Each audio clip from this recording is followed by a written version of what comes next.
Hey everyone, Mr. Happy here, and today I want to review Stranger of Paradise Final Fantasy Origin, an action RPG developed by Square Enix in conjunction with Team Ninja, the creative minds behind the Nioh games. This title has been a big question mark for people since it was revealed in early 2021.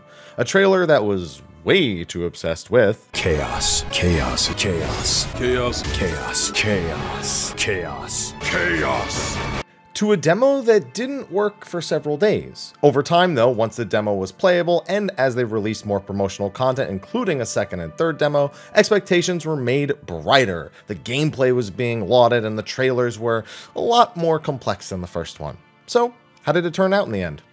If you've never watched one of my reviews before, it's usually pretty simple. Not a whole lot of editing, and we're going to break down each individual aspect of the game and just give an overall thought on it. So, if you want to skip to any particular element, check the description of the video. Well, first off, the story. I won't say much for spoiler purposes, but this game is a meme gold mine. It follows Jack and his companions, self-proclaimed warriors of light, with a deep hunger for killing chaos. This puts Jack on a dark path that leads him to donning one of the familiar mantles from the Final Fantasy franchise. It attempts to put context into the events that would eventually take place in the original Final Fantasy I, while also sort of retelling that same story at the same time. That's all well and good, but the way we get there is it's certainly something. It's written almost like a B-tier action movie, and if you're into those kind of things, you'll probably get a kick out of it, but you also probably know how divisive that kind of writing can be when it comes to consumer opinion. Jack will yell chaos, listen to Limp Bizkit, interrupt monologuing villains, and even throw in some serious swears I didn't expect somehow. It's campy and not too serious in a moderately enjoyable way. The problem is, it feels like the game doesn't quite know that about itself. It attempts to throw vague hints and random twists at the player in an attempt to keep them guessing, even when you really should know the outcome of the game, especially if you've been following the game's development. It turns the otherwise comical interactions between characters into semi-serious moments, which creates kind of a tonal mismatch. You'll either wonder how the game was really made this way, or you'll just kind of tilt your head down, smile, laugh, and revel in the, well, you know. Now, while you're playing through the story, you'll venture through areas representing the various games across the franchise. You'll hop from mission to mission via a selection screen, something Team Ninja also did in their Nioh games, as opposed to an open world. You'll be informed on the mission's gear level, possible loot, and first-time bonuses before being thrown in to fend for yourself.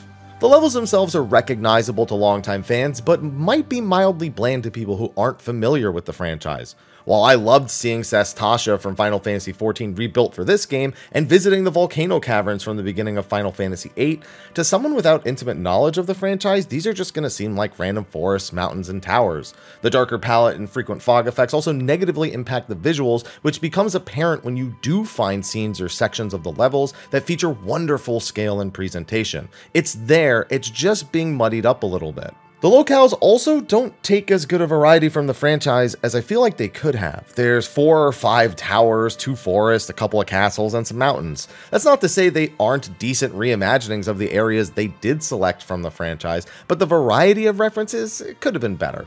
At least they do come with great reorchestrations of the music from each game, even if the combat music overpowers those tracks way too frequently. The level design itself is also kind of self-serving. It features a mostly linear path with the occasional offshoot to loot treasure chests, find lore collectibles, or even bonus side missions. They're meant to act as a reference that otherwise streamlines into the game's 2 core gameplay elements, combat and loot. This means people infatuated with either of those elements will likely overlook the level design not being too inspired. I know I didn't really mind because I was only thinking about what bad guy's going to be around the next corner. Please don't let it be a Tonberry. Now for those 2 elements, let's start with loot. The game features hundreds upon hundreds of loot drops for weapons and armor, and in my opinion, it's way too much. This is an opinion I had of the Nioh games, it's an opinion I had from the early demos, and it does not seem to be any better here in the full release. A lot of the loot shares a majority of the stats since they kind of theme things together with names and sets and whatnot, and you'll find effects provide so little benefit or are so small in scale that it's hard to notice them making any difference. Not to mention the inventory size is way too small considering how much loot you actually get. I suppose they expected you to send things to storage, maybe deal with it later instead of feeling like you have to go and discard or dismantle every single time your base inventory fills up. but the loot wasn't interesting enough for me to want to store away in the first place, so I would always just go to the smithy every couple of levels, just select all, and anything I wasn't equipping, I would just destroy. It never really feels like these things are enhancing Jack or his allies enough to make all the inventory management worth it. If anything, you'll end up just caring about the job affinities on the armor, or maybe even just hitting optimize to get around it altogether. The gear itself also has a level associated with it, similar to item level or gear score as you might see in an MMO. Jack himself doesn't actually gain character levels. You do gain job levels, which we'll talk about in a little bit, but the majority of your strength comes from going to a new mission, upgrading the level of your gear, going to the next mission, and repeat. Every time you get to a new mission, you'll likely be below the value until you actually go into that mission and defeat some of the enemies or find some loot in some treasure chests or something like that. It's really not worth worrying about the recommended level until you get into the post game. You'll definitely get enough upgrades in the level within even just a few minutes. It does, however, make getting attached to individual loot pieces near meaningless until post game, since you want to be raising your offense and defense with gear level as opposed to hanging on to pieces that have neat stats over long. This then reduces the use of the smithy even further outside of the dismantling option until the post game. Now finally we get to combat. In my opinion, this is the meat and bones of the game and likely the main reason you would purchase it. You'll control Jack exclusively as you play through the single player mode. With 2 AI allies, you'll have the freedom to select once you've unlocked them all. You can initiate them to do some extra commands, and I found the AI incredibly effective most of the time. Sometimes they slip up and make some mistakes, but honestly you can make some incredible use of them as long as you remember to actually do it. As Jack himself, you'll block, evade, and attack your way through hordes of enemies on each level until you reach a boss at the end. Jack has basic attack strings and combos that can be altered with a directional flick of the left analog stick, and special attacks with unique properties such as knockbacks or elemental infusions. Between defeating enemies, you may also find cubes to stop at, level up, and restore your resources, at the cost of respawning most of the enemies you've just defeated. Now on top of the traditional action gameplay elements that I've just described, the developers give Jack a few unique tools to work with as well. For one, Jack actually has no stamina system for his actions. This means that overcommitting for an attack only leaves you open because of the frames used to perform the attack, not because you had no stamina to dodge after. Instead, Jack has a break gauge. This gauge is lowered when Jack is struck by enemies and, if depleted, will temporarily stun him while the gauge fills back up. It will also remove any buffs that you have or any stored skills that you have from one of the skills we'll talk about in a second.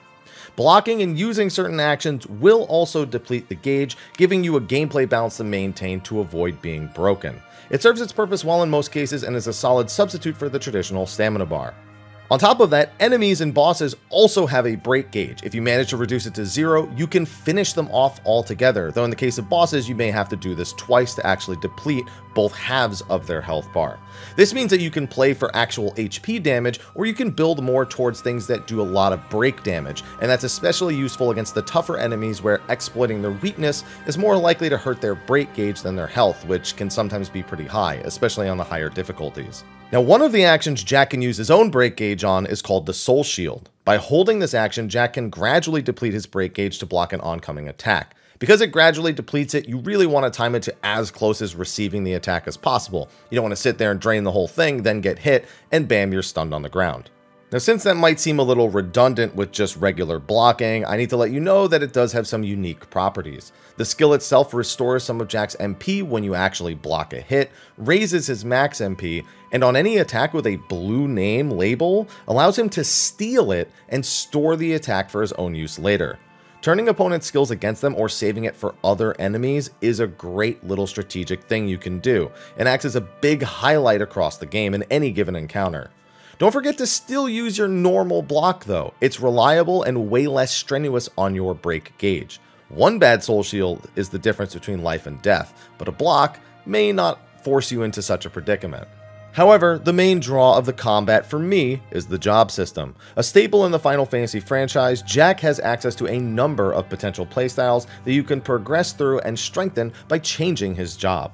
You'll start by unlocking 9 basic jobs, simple concepts that will introduce you to the various skill trees and the effects that they have on your gameplay. They'll each really encourage the use of one particular weapon type, and that will kind of lead you down the path of determining what kind of weapons you want to use as you get to the later jobs.